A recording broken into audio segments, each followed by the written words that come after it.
My parents abandoned me at birth. 28 years later, I bought their house. My parents abandoned me at birth. 28 years later, I bought their house. Hey, Reddit. I never thought I'd be writing one of these stories, but here we are. Buckle up. It's a wild one. I, 28M, was abandoned at birth. My mom left me at a hospital in a small Ohio town and disappeared. No note, no name, nothing.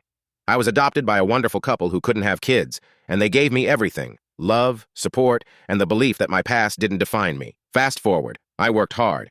I started coding in high school, launched a small app in college, and by 25, I sold my tech startup for more money than I could have imagined. I wasn't crazy rich, but I could retire if I wanted to. But something inside me never sat right. I needed closure. So I hired a private investigator to find my biological parents. Turns out my mother had married a man a few years after abandoning me.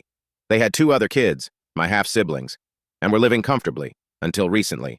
Their business failed, they were drowning in debt, and their house was going up for sale. I looked at the listing, and almost laughed. It was beautiful, but overpriced.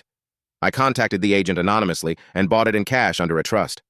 A month later, I arranged a meeting with the sellers. When I walked in, my mother didn't recognize me, but when I told her my name, she went pale.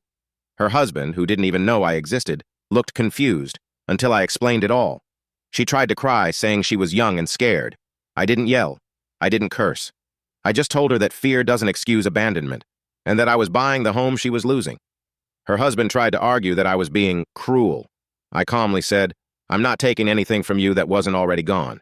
I'm just here to collect what was left behind, me." They moved out a week later. I didn't kick them out faster than the contract required, but I made no effort to help either. Now, I live in that same house. I renovated it, turned what was once their dream home into my personal retreat. There's a kind of poetic justice to it, not anger, just closure.